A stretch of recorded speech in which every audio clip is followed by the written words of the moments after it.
Oi, tudo bem? Eu gostaria de continuar a explicação para os que me assistem sobre o inferno. Como eu disse, um dos desejos que eu gostaria muito de que acontecesse era que esse vídeo chegasse ao Dr. Afonso, mas como eu sei que não vai chegar tão fácil, mas acho que um dia, quem sabe, né? Por quê? Por que eu falo isso? Porque ele influencia muitas pessoas com muitas notícias boas, com muito argumento bom. Mas infelizmente ele acredita no inferno, coisa que eu acho que a Bíblia não dá base nenhuma. Nenhuma. Tem alguns seres humanos que dizem assim que a Bíblia fala mais de inferno do que de salvação.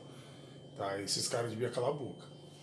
Ó, aqui em Mateus 18:9, ele vem usando a palavra inferno quando ele diz assim que se caso o seu olho te fizer tropeçar, arranque, o jogue fora, porque é melhor que você entre na vida eterna com um só olho do que vá para o inferno. O que era o inferno dito ali? É a palavra Guiena. Na época, Jesus usou o vale de Enhom, que era Guiena, para representar uma destruição eterna. Aqui era colocado o corpo de pessoas que não valiam nada, não prestavam, que morriam como bandidos sujos. Também eram colocado lixo, e tinha muito gás e pegava fogo constantemente. Então ele usou uma coisa que as pessoas conseguiam entender. Na época eles entendiam o que era Guiena. Nós é que ficamos aqui pensando que é um tormento eterno. Tá? Por que ele disse que o verme não morre? Porque a destruição da pessoa seria eterna. Nunca mais a pessoa teria uma chance, porque Jesus ele tem a chave sobre a primeira morte.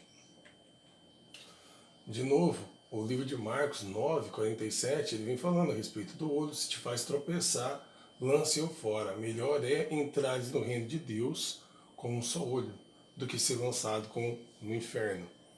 Tá? E essa palavra inferno aqui é a Geena, novamente.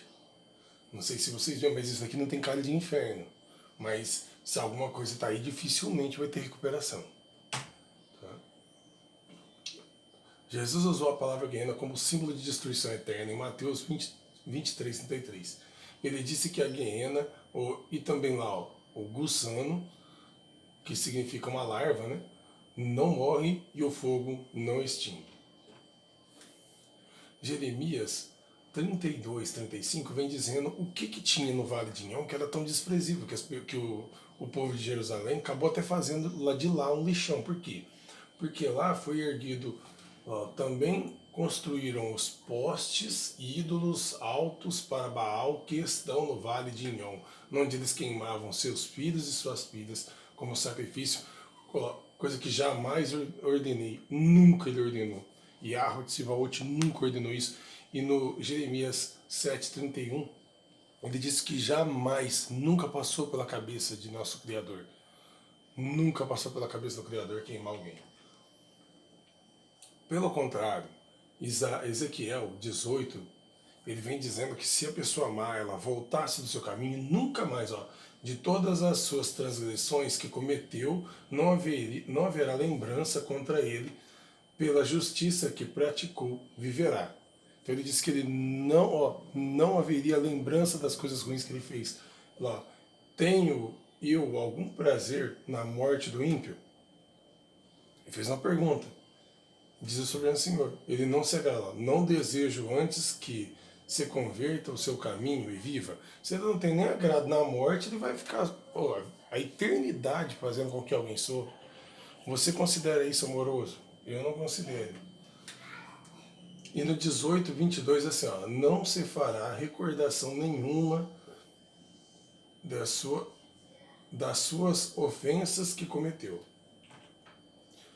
Ezequiel 18:32 assim, portanto, não tenho nenhum prazer na morte de quem quer que seja, afirma Yahweh Tsebaot. Lago de fogo e enxofre. As pessoas às vezes usam até esse termo de Apocalipse, né, de 20:10, para falar, viu, tem um inferno. Só que eles esqueceram o seguinte, a palavra inferno ficou no lugar de Gehenna, Hades e também no lugar de Sheol. Tá? Então, foi trocado. Só que quando você vai aqui para mais para frente, você vê o que vai ser lançado no lago de fogo e enxofre.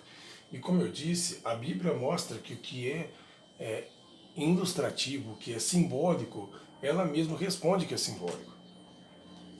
Ele diz assim, ó, que a besta foi presa e com ela o falso profeta que havia realizado grandes sinais miraculosos em nome dela, por intermédio dos quais ele havia enganado todos os que receberam a marca da besta e adoraram a sua imagem.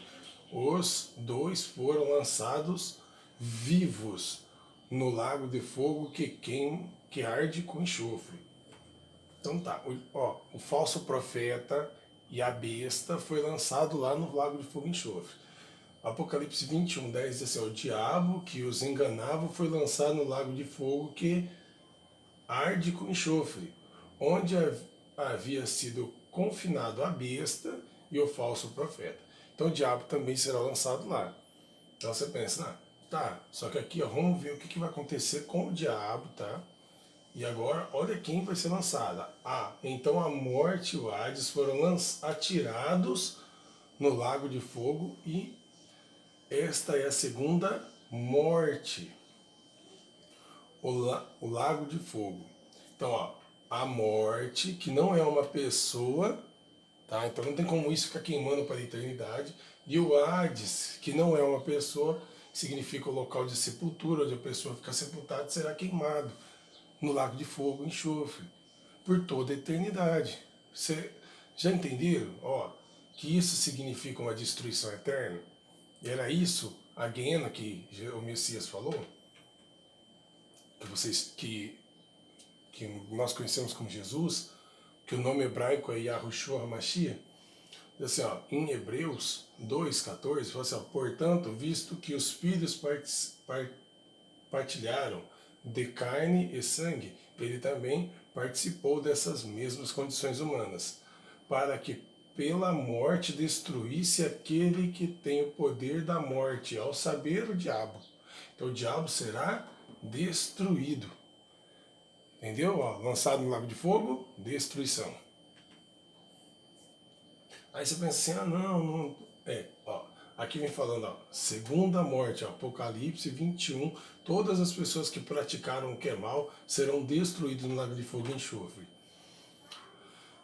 1 Coríntios 15, 54 e 55 vem falando que a morte será destruída. Ó, no entanto, em que este corpo perecível se revestir de incorruptibilidade e o que é mortal for revestido de imortalidade, então se cumprirá a palavra que está escrita, devorada, essa palavra que eu gostaria que vocês dassem uma analisada. Desculpa. Pois foi a morte pela vitória.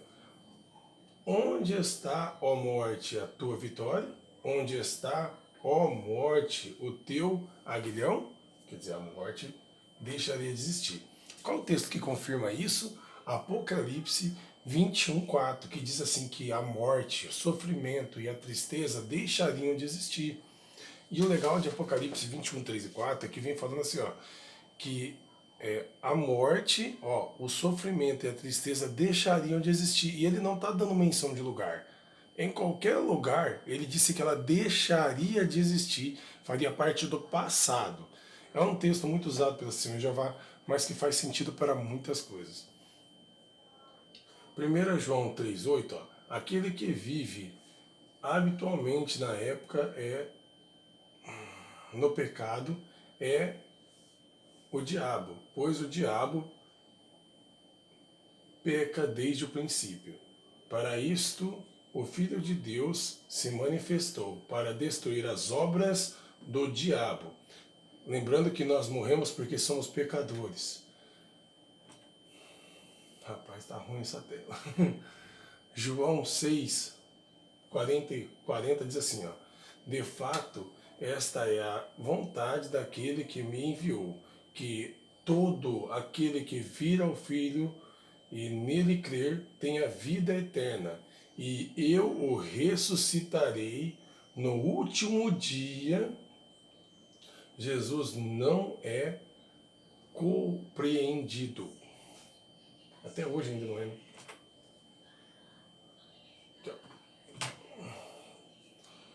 Então vamos lá. Tudo isso para explicar que Deus ele é o quê? Ó? Aquele que não ama não conhece a Deus, portanto Deus é amor. Tudo isso para explicar isso aqui. Deus é amor. Tá? Então não acreditem nessas pessoas que usam o inferno para te fazer ficar impregnado numa igreja. Você não deve adorar a Deus ou amar a Deus e o Messias por causa de medo do inferno. Ame a Deus, ame o Messias porque é, é de todo o coração. Ame tudo que eles fizeram, façam tudo por amor, não façam nada por medo, porque o inferno é uma invenção para prender as pessoas dentro das religiões. E a doutrinação sobre o inferno é tão grande que mesmo depois de sair das religiões as pessoas continuam a acreditar. Isso eu vejo no Dr. Afonso, no Tiago Lima lá do canal Desperta. Eu não sei se o Neemias Gomes acredita, mas eu vejo no Dr. Afonso, eu vejo o cara no Humberto Volts. O inferno é uma mentira. Pesquisem esses textos que vocês verão. Obrigado, gente.